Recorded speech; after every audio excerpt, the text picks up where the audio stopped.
দেওবৰীয়া নতুন এটা ব্লগলৈ আপোনালোক সকলোকে স্বাগতম জনাইছো।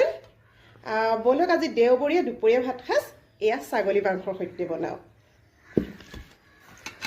আৰু এয়া মাংসখিনি মই ধুই পানীখিনি সম্পূৰ্ণকৈ নিগৰাই আনিছোঁ আৰু এয়া মছলাখিনি লৈ আহিছোঁ মেৰিনেট কৰিবৰ বাবে।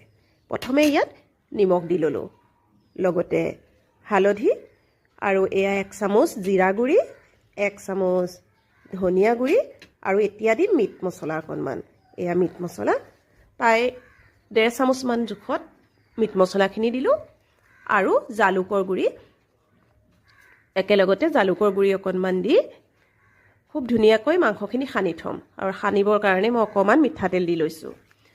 মাংসখিনি যথেষ্ট তেল আছে, যিহেতু এয়া বগা বগা দেখিছে তেল আছে, তো সেইকাৰণে অকণমান তেল দি মই ভালকৈ সানি লৈছোঁ। হেতাখনেও মই বা সানি দিব পাৰিলোঁহেঁতেন, কিন্তু মই হাতেৰে সানিলে অলপমান বেছি কমফৰ্ট হ'ম আৰু ভালকৈ সান খোৱা যেন লাগে। সেইকাৰণে অলপ সময় এনেদৰে ভালকৈ মঠি মই এখন ঢাকনিৰে ঢাকি থৈ দিম। আৰু এয়া প্লেটখনেৰে ঢাকি মই অকণমান সময় থৈ দিলোঁ আৰু আনফালে এয়া পিঁয়াজ, নহৰু, আদা এইখিনি যোগাৰ কৰাত লাগিলোঁ। এয়া একেলগতে মই নহৰু, আদা, পিঁয়াজ সকলোখিনি কাটি ল'লোঁ। আৰু এয়া যিহেতু ছাগলীৰ মাংসত অমিতা অকণমান দিলেহে খাই ভাল লাগে, গতিকে আৰু গ্ৰেভিখন ডাঠ হয়, খুব ধুনীয়া ডাঠ হৈ যায় আৰু অমিতাখিনি খুব ধুনীয়াকৈ মানে গলি যায়, গলি গ'লে গ্ৰেভিখন ডাঠ হৈ যায়, মছলাৰ লগত মিলি যোৱা নিচিনা লাগে। সেইকাৰণে মই অকণমান অমিতা দিওঁৱেই।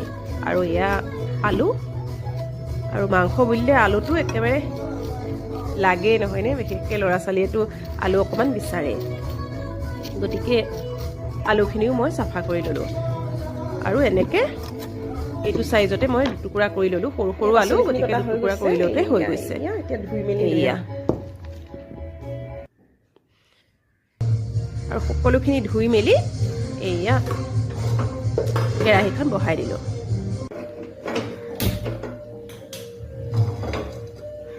এইফালে কেৰাহী গৰম হয় মানে এইফালে মই মাংসখিনিও ঢাকি থৈ দিছোঁ আৰু পিঁয়াজখিনিও একেলগে কাটি লৈছোঁ।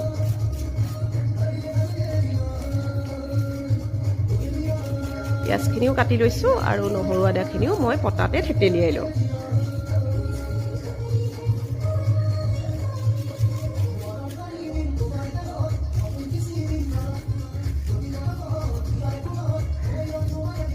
এইখিনি থেতেলিয়াই ল'ম আৰু কেৰাহীখন গৰম হ'ল, তেলখিনিও দি দিলোঁ।